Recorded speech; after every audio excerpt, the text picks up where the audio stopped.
Hello and welcome to ScottS United, where I, Scott, and my team of Scots, who are also me, bring you the latest in movies, television, and popular culture.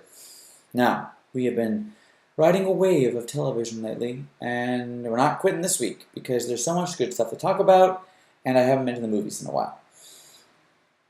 So, and as we know, popular culture doesn't interest me that much, unless it relates to movies or TV, and, do I really have any comments about Chris Pratt marrying Schwarzenegger? No.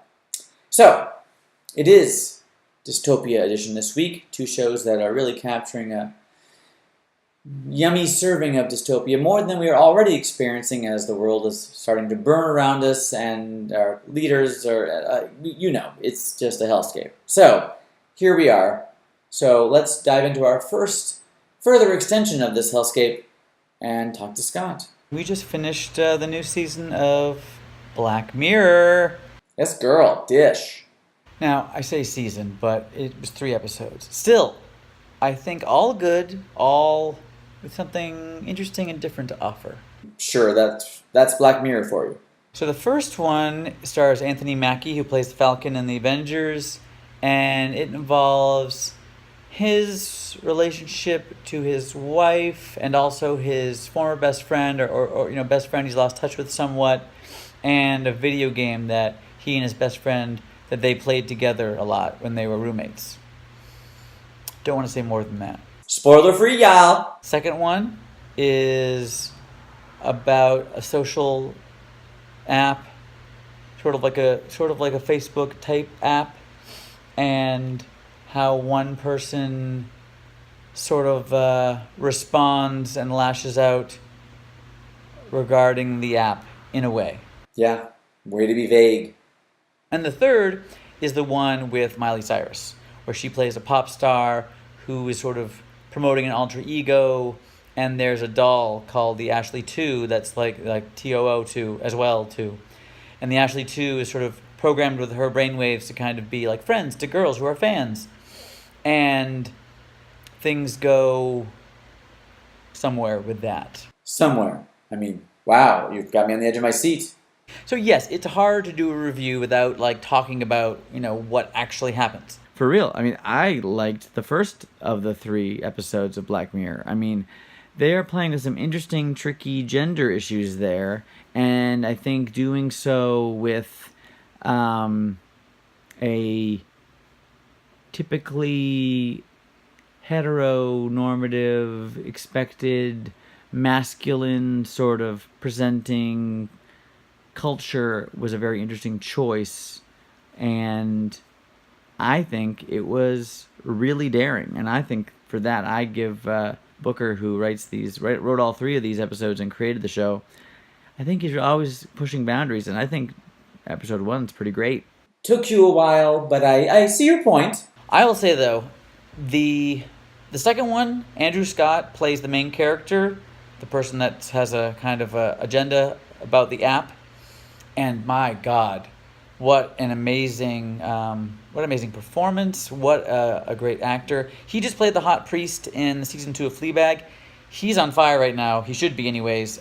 He is great. The up close physical facial acting he pulls off, the emotion, and honestly the plot in a way of the second episode with him, it's kind of simple but powerful, and I appreciate that. Well, confession, I also watched, and I like the third one the best. Not really. I mean, it's the most sort of brazenly entertaining, and Miley Cyrus is a fun choice to inhabit the role, but it's not quite as deep as the other 2.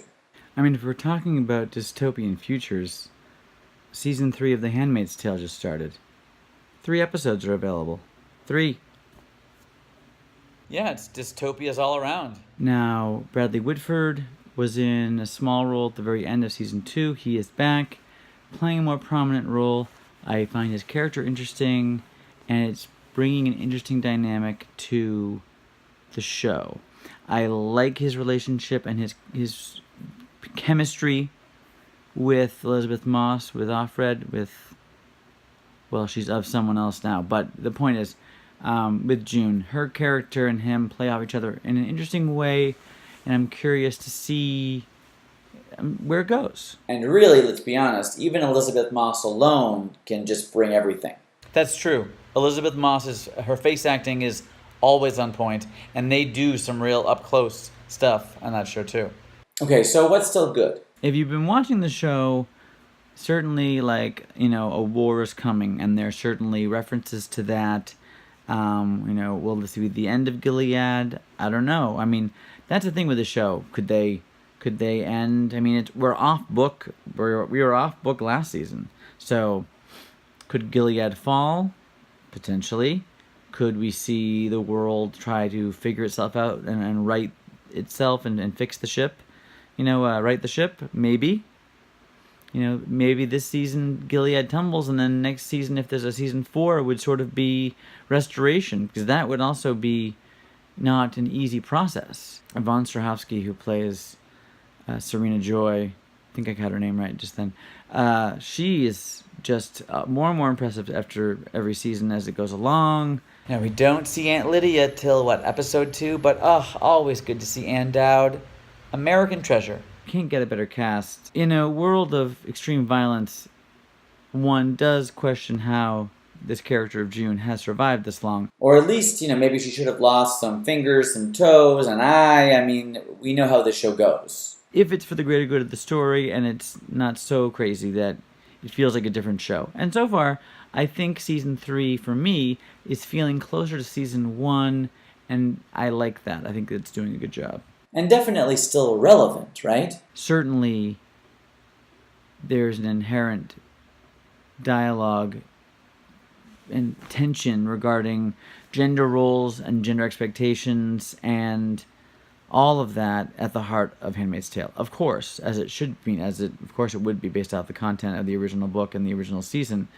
But in this day and age, with everything that's happening, again, I don't think you can really question the timeliness of The Handmaid's Tale as it continues to explore the gender tensions at work. Margo, thoughts?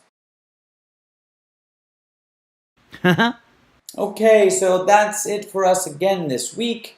Thank you for watching. Maybe next week we'll be back having watched a movie. I don't know. I know Booksmart was sort of calling out to me, and then I was just like, it's supposed to be good, but and then, I have seen practically every X-Men movie in the theater, although I didn't go see The Wolverine because I sort of didn't care that much, and X-Men Origins Wolverine was a piece of crap that I really, but nonetheless, Days of Future Past was good, and, Apocalypse I saw because I have a crush on Oscar Isaac, and I was wanting it to be good. But apparently Dark Phoenix just really stinks and is really terrible. And isn't that just a sad end to this, almost 20 years of X-Men movies that we've had? Makes me sad. So, yeah, I'll probably just wait for HBO. Have a great week!